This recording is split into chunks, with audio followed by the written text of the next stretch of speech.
Eh bien salut à tous les otaku, j'espère que vous allez tous et toutes très bien. On se retrouve aujourd'hui pour une petite vidéo polémique. Je sais pas si vous vous rappelez de la vidéo que j'avais faite sur My Hero Academia, qui à l'époque faisait la polémique. Je vous invite à la revoir si c'est pas encore fait. Aujourd'hui on va traiter de quelque chose d'autre qui s'est passé il y a une semaine et demie à peu près, où là ça porte quand même à débat, hein, ok. En fait ce qui est cool avec cette vidéo c'est que ça fait aussi un peu écho à ceux qui donnent des arguments de merde pour toujours descendre les mangas et les animés. Vous allez comprendre, mais franchement je trouvais cette vidéo intéressante à faire parce que vraiment ça questionne aussi certains comportements d'aujourd'hui en vérité, et des comportements grandissants. Un candidat du congrès de Floride nommé KW Miller a décidé enfin de parler d'animé, d'animation japonaise. Mais franchement, le mot « enfin », il est pas ouf. Non, faut pas l'employer parce que j'ai envie de le claquer en fait. Il a dit un ramassis de conneries assez incroyable, vraiment. Ce dernier a décidé de prendre en grippe le porno dans les animés. En soi, la tournure qu'il aurait pu prendre pour expliquer ce qui va pas dans le fait que certains animés soient peut-être un peu trop tendancieux aurait pu être compréhensif. Même si c'est les Japonais qui sont comme ça, frérot, c'est leur culture, ils sont comme ça. Mais le problème qu'il a souhaité souligner n'a pas du tout été amené d'une façon où t'as envie de le comprendre. Non, il a pris pour cible Dragon Ball Z, ce fou. Et il a affirmé que cet animé pouvait causer beaucoup de tort aux enfants américains. Mais à quel moment? Si vous voulez comprendre pourquoi ça peut être potentiellement gênant qu'un tel mec, qui est d'ailleurs certifié sur Twitter, tienne de tels propos, eh bien sachez que Miller est actuellement en campagne pour être élu dans la Chambre des représentants. Si vous savez pas ce que c'est la Chambre des représentants, c'est un des deux organes qui constituent le pouvoir législatif américain. En gros, ceux qui peuvent voter les lois. Donc cette personne veut rentrer dans le Parlement américain pour voter les lois.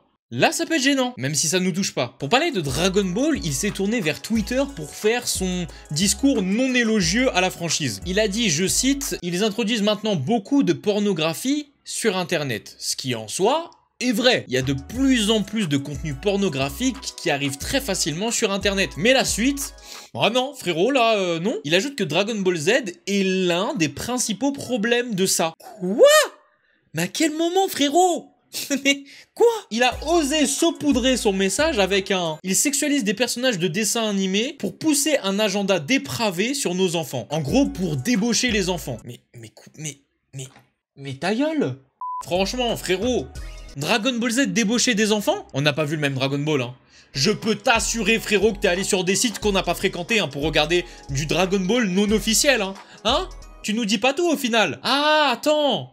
Peut-être qu'il parle du moment où Goku petit était à poil. Ah, c'est ça qui t'a choqué? Frérot, là on parle vraiment d'un truc qui peut s'apparenter à une knaki. Frérot, non, ça t'a choqué. À la limite, ça te choque. On voit ça qu'une fois dans toute l'œuvre, frérot.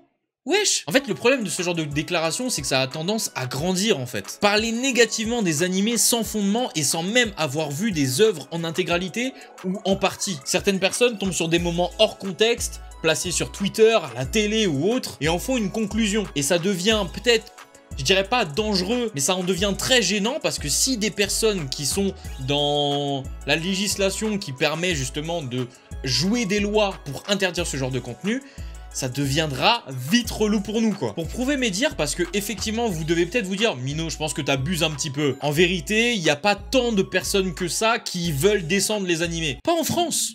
Pas encore. Mais pour vous dire, en Australie, il y a quelques semaines, en juillet, le sénateur australien Stirling Griff a accusé Sword Art Online, Goblin Slayer et Eromanga Sensei d'exploitation d'enfants. C'est une blague. Non, mais attends, mais c'est un joke de papa, là, faut nous dire. En fait, leur argument était qu'ils affirmaient que des pédophiles se servaient de ces œuvres comme outils pour sauver les enfants. Évidemment, la source, hein, c'est t'inquiète.com.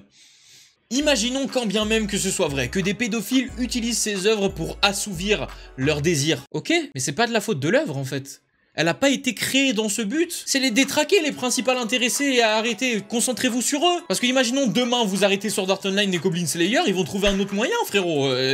Oh, on est dans quel monde là? Ces spéculations et accusations infondées ont même valu le retrait de certains titres dans la succursale de livres japonais international Kinokuniya à Sydney, frérot. Alors j'ai un peu galéré sur la fin de la phrase, mais t'as compris. Ça commence à générer des trucs où les gens agissent dans un intérêt qui n'est pas le nôtre, hein, parce que nous on a envie que ces œuvres continuent à arriver, et on est impuissant en fait. Qu'en pensez-vous de ce genre d'argument des sénateurs claqués au sol qui n'ont jamais vu les œuvres nous dire ça. Dites-moi tout ça dans les commentaires, c'est avec plaisir que je vais vous lire. N'hésitez surtout pas. La vidéo est terminée, mais ne partez pas tout de suite. J'ai vraiment quelques informations à vous parvenir. Je vous avais dit que j'allais changer de logo, c'est chose faite. J'espère que le nouveau logo vous plaît. Je vais essayer de le mettre demain dans l'onglet communauté pour ceux qui veulent le voir d'un peu plus près. Mais vous pouvez déjà me donner un avis si vous en avez déjà un. Vous pouvez évidemment vous abonner à ma chaîne YouTube en cliquant sur l'énorme bouton rouge qui se trouve juste en dessous du lecteur vidéo, en activant également la cloche pour être au courant chaque dimanche à 10h03 quand je sors une nouvelle vidéo. Franchement, je le manque pas ce rendez-vous. Même si j'ai pas de vidéo samedi soir à 18h, je me force pour vous en sortir une le dimanche. Je suis toujours là. Suivez-moi sur les divers réseaux sociaux, Twitch, Instagram et Twitter. Vous pouvez évidemment me suivre sur TV Time, une application qui permet de renseigner films, animés et séries que vous avez suivis, que vous êtes en train de suivre. De plus, vous pouvez suivre les profils des autres et notamment le mien qui se retrouve en description. Merci à tous, c'était Minotaku, on se retrouve dimanche prochain à 10h03 sur la même chaîne, le même endroit. Et Jana!